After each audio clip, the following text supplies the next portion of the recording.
this summer, prepare for the fantastic.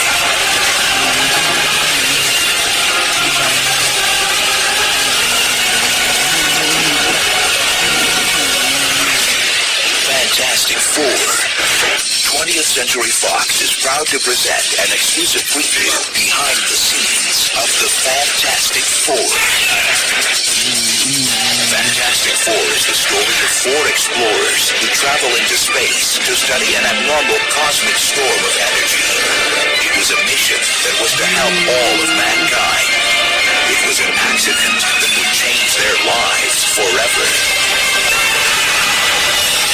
Where Fantastic Four differs from previous superhero movies is in how each character chooses to deal with their newly found powers. What's so great about it, the way it affects each one of them. And how each superhero comes together to form an unstoppable team.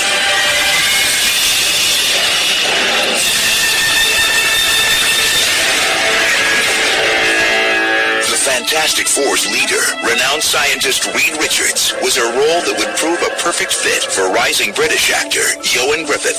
As an actor, it's an incredibly exciting prospect to play a superhero. A Marvel comic book character. He's our leader. He's the smartest guy in the world. He's the mentor to the entire group. He's the genius. He's the scientist. He's a reluctant hero. He doesn't want to be the hero, but he's in this situation, and during the course of the movie, he starts to appreciate the powers, and maybe that he can use these powers for good. He's pushed into becoming a hero. Johnny, get back to the command center. Good job, Ioan. His power is that he's able to elongate any part of his body. We all agree that's disgusting. He is very malleable. He can't really say yes or no, so he kind of stretches. Quite a challenge when you're trying to imagine your own arm elongating. How do you fight when you can stretch like Reed Richards? You wrap yourself around someone. Kind of a cool power you need to have. He has to stretch, yet he can't look too cartoony. Jessica Alba, star of Sin City and Into the Blue, plays Reed Richards' ex-flame Susan Storm, a woman rapidly transforming into a force to be reckoned with. She's a very cool character to play. I haven't read very many roles with young women that are as bright as Sue is. It has to be the cloud. It's fundamentally altered our DNA. She's bringing beauty and power and intelligence to all the stuff that she has here. Sue just becomes the essence of who she is. We gotta get out of here. Can you move? She's in a man's world, and people don't listen to her all the time, and they dismiss her for having feelings. Look at me! I can't. She goes invisible, and it's rage that takes her to that place. Sue's invisibility is controlled by her emotions, and she learns how to use it and to be a little more offensive with it. Let's not fight. No,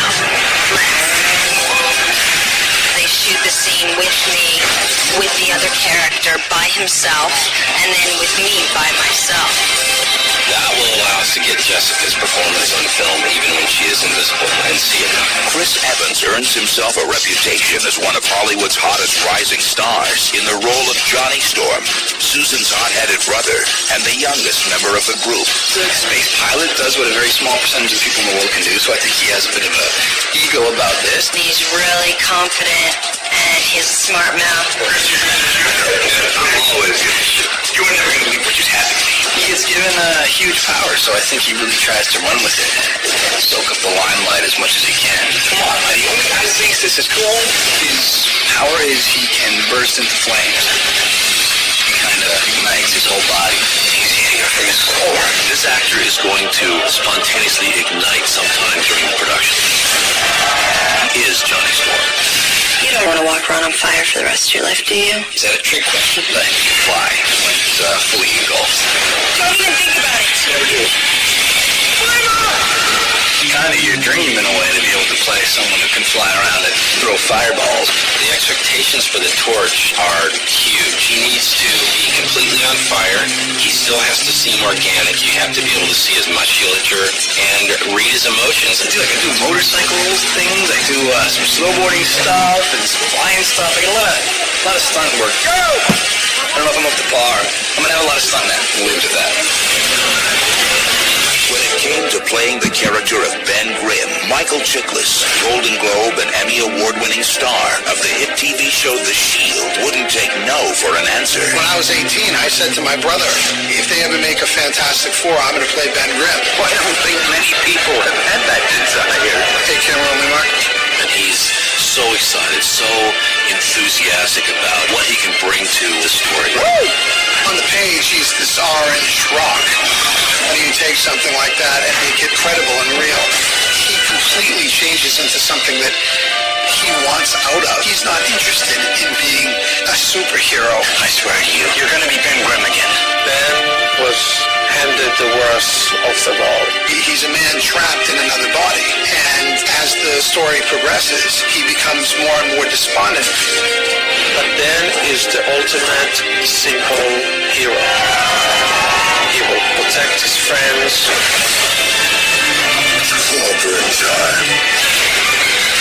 And at the end of our movie, actually, he makes this very tough decision. We definitely chose the makeup approach with a top makeup artist in town so that we can get that performance coming through the makeup out of the actor. It's an astounding thing. It's something that I found very, very daunting. I'm not a claustrophobe, and I was claustrophobic. Be careful what you wish for. Where are your ears? Seeing it come to life, it's become more and more and more categorically thrilling. I'm gonna need to borrow your car. No problem. Now get out of here. Julian McMahon takes the role of the ultimate villain. Victor Von Doom, The biggest villain in the Marvel Universe. a self-made billionaire with nerves of steel. As soon as I heard about this movie being made, I was just like, it's the original bad guys influencing Darth Vader for the Star Wars movies, the evil roles, the Spider-Mans, or the other comics that they have all have evolved from Dr. Doom. It's not long before Doom's true colors are revealed. I've always wanted power. There's a dark side that's just inside, just behind the eyes. And the Fantastic Four's powers are put to the test. He kind of develops into a nemesis for the Fantastic Four. Their entire biophysical structure is changing. Von Doom's character is one that takes the longest to develop in the movie. I was terrible news. I think I'll get a second opinion. We get little snippets of it, but we really don't see the full Dr. Doom until the very end of the movie. As he's becoming more powerful, becomes more dangerous. And the only way to stop him Victor, you always thought you were a god. is the Fantastic Four. We like our villains to be emotionally connected to our heroes. What if we got these powers for a reason? The bigger the villain, the bigger the hero. Creating not just one, but 4 superheroes was a massive undertaking. They really try and make it the best movie it can be. And a process that would require years of development. Spider-Man, Fantastic Four, the anticipated movies. Our community has been waiting forever. And everyone's going to want to see it. Amazing special effects would be created in order to bring these 4 spectacular powers to life. 10 years ago, we weren't at a technological level where we could pull off a movie like this. Technology caught up, we got a great script. And it's the perfect time to make Fantastic Four. There's this sort of childlike fantasy of, if I could. Yeah, work. What if this or what if that? What little boy didn't want to be a superhero? 4 times the action. 4 times the excitement. 4 times the adventure. Fantastic Four.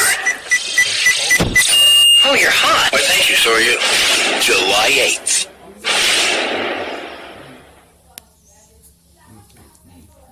Hey.